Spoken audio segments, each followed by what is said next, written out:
Hello, hello, hello! Welcome back to another What's the Point video with me, Studio Bunny. I'm finally over my sickness that you probably didn't know I had. And I thought it'd be a good time to start recording one of these again, because my voice sounds fine now. So today we're gonna be talking about a topic that I'm very fond of, suggested by my buddy Ranny or Mango Lee on YouTube. And it is my experiences DMing.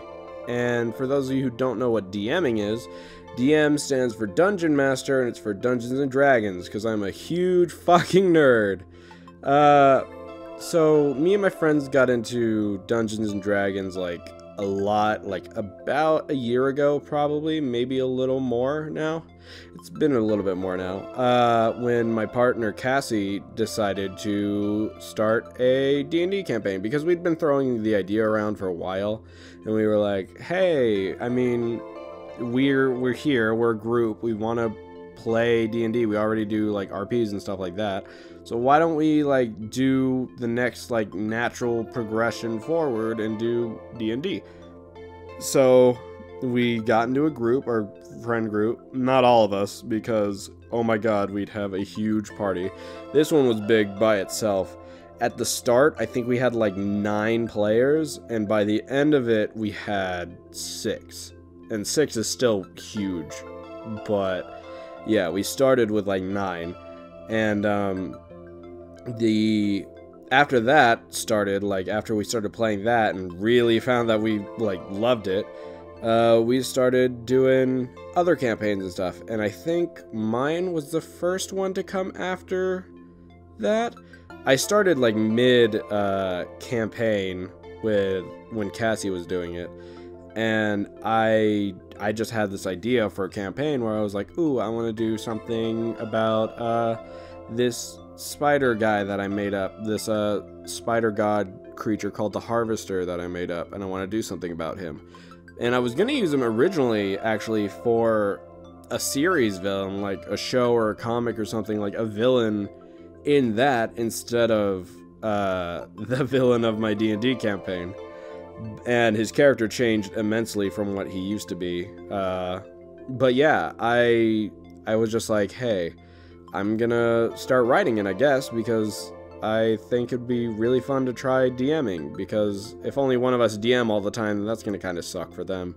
So I just got into it, and I got 4 of my friends together, my friends Coco, Shribbit, Zen, and Nori, and together we started my campaign that was called Blue Moon Harvest. And oh my god, it has started an obsession of mine, which is DMing. I absolutely adore DMing. I love to create stories and scenarios and like battle situations and see how the players react, because god, it is one of the most fulfilling things as a person, on my part at least, as a storyteller, where you plan out this thing and then everything goes completely not the way you intended, but like in a way cooler and more creative way than you ever thought, or like anything you could have thought of. An example would be, during the campaign, my group went down into this laboratory where they were fighting against a villain I had set up named Agatha, who was basically a rock star half-orc scientist. She had like these amps, these giant amps, and an electric lute that she plugged into these amps, and she was like playing music that controlled black slimes and stuff like that. My campaign was kind of out there. I didn't really go by a lot of the rules. But yeah, during that campaign, during that session alone, there were 2 cool moments that happened. First was Shribbit and Coco's characters, Daimi and Lucinda. Lucinda told Daimi to hold his hands out and throw her up into the air, because at this point Agatha was like off the ground, like 30 feet off the ground or something like that. And she's like, throw me in the air, I'm gonna shoot an arrow at Agatha to try and break her lute or cut the strings or something like that. And that moment, like, Shribbit was like, can I do that? is that a thing we could do? And I'm like, dude, please fucking do this. This sounds awesome. I want to totally see this happen. And it worked. Daimi was a barbarian, so he had pretty good strength. So he was able to throw Lucinda into the air, and Lucinda actually, like, hit her mark and cut a few of the strings and hit Agatha in the hand. And it was such a cool moment. And another moment in that same scene was something I didn't expect. Was while they were fighting Agatha, Lucinda, instead of like continuing the fight, decided that she wanted to talk her down, and like started conversing with her, and like, you don't have to fight, you don't have to be evil, we can like work something out, like you don't have to be doing this, all that stuff. And they kept going back and forth and rolling persuasion and all that stuff. And eventually, Agatha had gotten to a point where she was like, well, I don't want to fight anymore, but I can't do anything about this. And they're like, we can figure something out.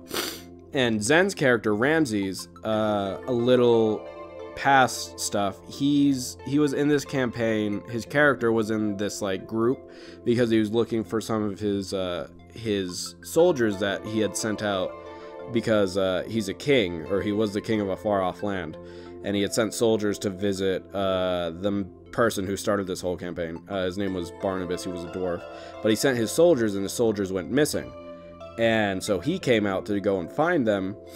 And he had found that Agatha, or in the first dungeon that we did, this was the second dungeon, but in the first dungeon, he had found that some of his soldiers were there and dead and used as like, or like sacrifice and stuff like that.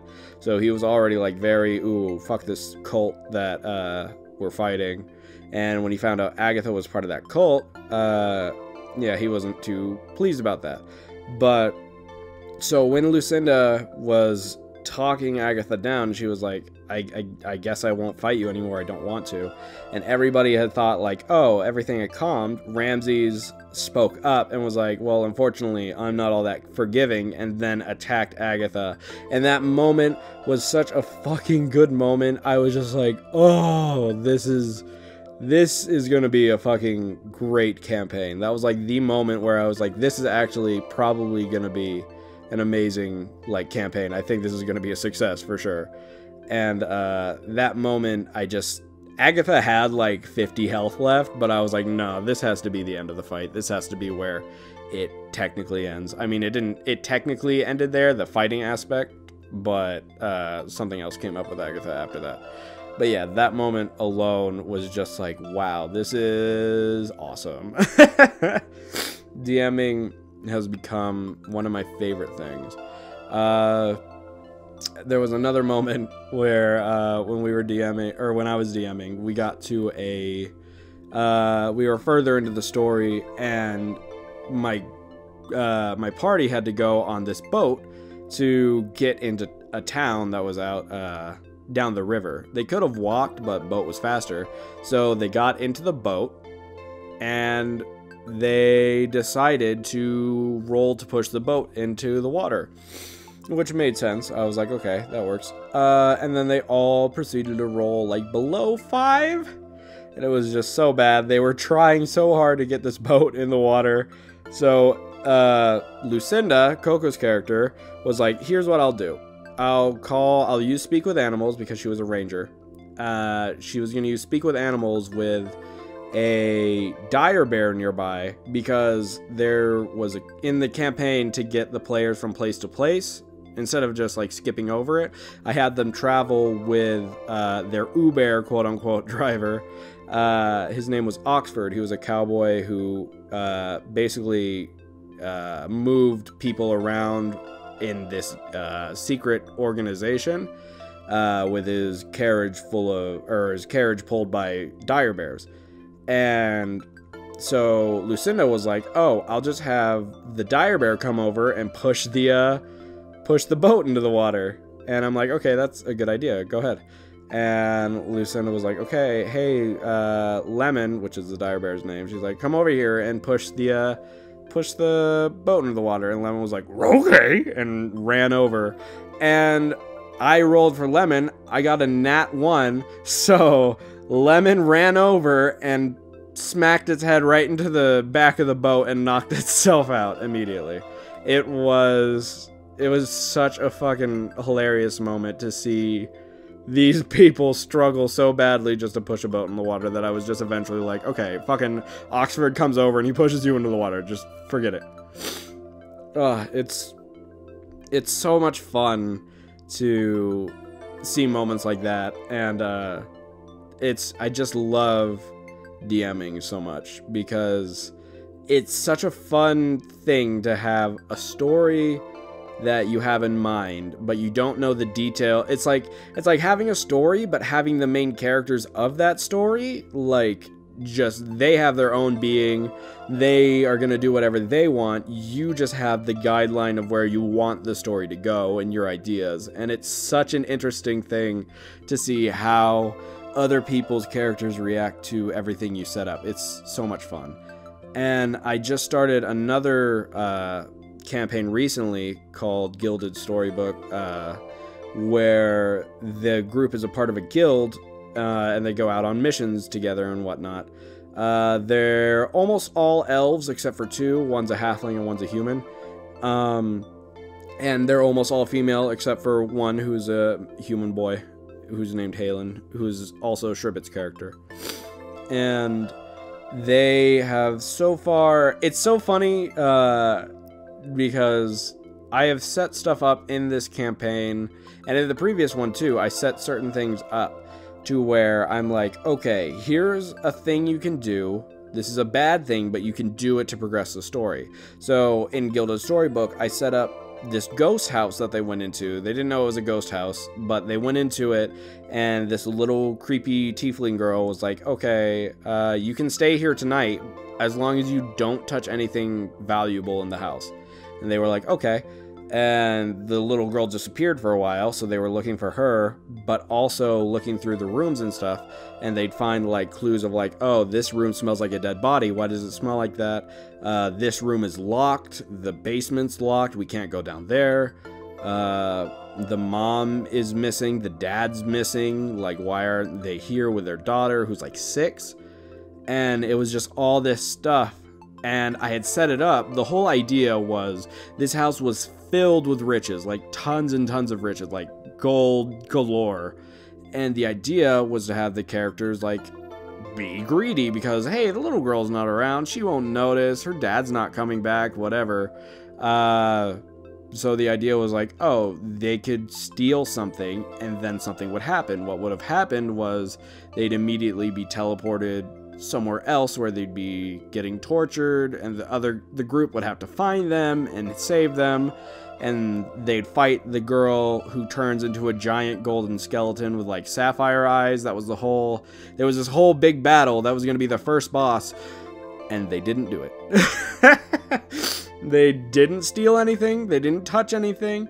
They just followed what this little girl said. And while it was boring, it was very interesting to see how they actually followed the rules, which isn't something that you normally do in D&D. Like, most of the time people are like, I could get away with this. What's the worst thing that can happen? And then they do it.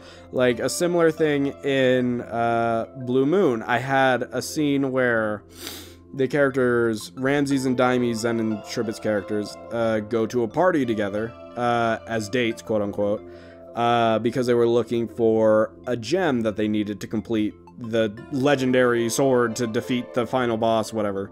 I had set it up so that they can go upstairs, go into the study, and find this gem, and they did. They found this gem, but my idea was that they would steal it, and then the host of the party would come in, see them, and tell the guards to seize them. And they would fight, and then they would escape. They didn't do that. Instead, they went to the guy who owned it and asked if they could buy it off of him for, like, however much money. And it was so interesting because at that point, I hadn't planned. That was a session. I had 2 sessions in a row. I had one for Nori and Coco's characters, and then, like, the day before, like, just one day prior. And then I did this one, and I didn't plan it all out. I just knew, I was like, okay, here, I'll have them fight these guards grab the thing and just run away, just like steal it. But they went against that. And I'm like, okay, that's fine. I'll just improv this entire next hour and a half. And I did, I guess. Daimi met his family because he was an orphan boy who didn't know his family. He knew his dad at that point, who he'd gotten into a fight with. It's just, maybe one day I'll do a what's the point of me explaining the entire plot of that campaign, because it's a long story. But needless to say, Daimi had gotten into an argument with his father like a session prior, because his father had been lying to him and didn't tell him he was his dad, all that stuff. But he met his real family, who his dad said he was protecting him from because his family was shit. And lo and behold, Daimi's family was shit. And Ramses got started dancing with an enemy of theirs. He was a side villain that I set up in case we wanted to continue the campaign, which I wasn't sure at that point, but I was like, we might want to keep going. So his name was Baraka. He was a Genasi. He was like an insanely powerful character. And he and Ramses had like this back and forth argument while they were dancing together and trying to be civil with each other because they were at this big party. And it was such like, it was a funny scene, and it was such an intense, like, cool scenario that wouldn't have happened if they went with the obvious tactic of just stealing it and running off. And it's so much fun when things like that happen. If you haven't played Dungeons and Dragons, you should get some of your friends together and just start. Like, the books are all online. Like the races, there are websites to set up character sheets and like to roll your own dice if you don't have any. To set up a character sheet, I'd recommend OrcPub. It's really fucking useful. I'm not sponsored or anything like that, obviously, but OrcPub is super useful. I use it all the time now. It's like vital as a DM. There are sites to roll random characters, or sites to roll random like personality traits and like characters and like races and stuff like that. It's just, there's so many resources that more people should get into D&D, because as much as it is like a nerd thing, like a geeky thing, it's so much fun to get together with like a bunch of friends and tell a story together and act together and like do all this fun stuff just like as a group. And it's like a huge bonding thing. It's a blast. If you haven't done it yet, I definitely recommend you do D&D. So yeah, I think that's where I'm going to end today's video. If you want to hear me talk about D&D more, or like maybe even explain the plot of Blue Moon or whatever, I'll do that. I'd be so happy to like ramble for like 30 minutes of the plot of this campaign. It's still my favorite right now. I mean, it's the only one I've run, but it's my favorite campaign I've ever done, clearly. But yeah, if you have any other topic suggestions, you can leave them in the comments below. I'll be happy to look at them and consider them for the next one. If you have a D&D story or like anything related to that, like RP or D&D, let me know in the comments. I love to read them and reply and stuff. That'd be cool. I'd like to hear about it. But yeah, thank you so much for watching. I'll talk to you in the next video. Goodbye!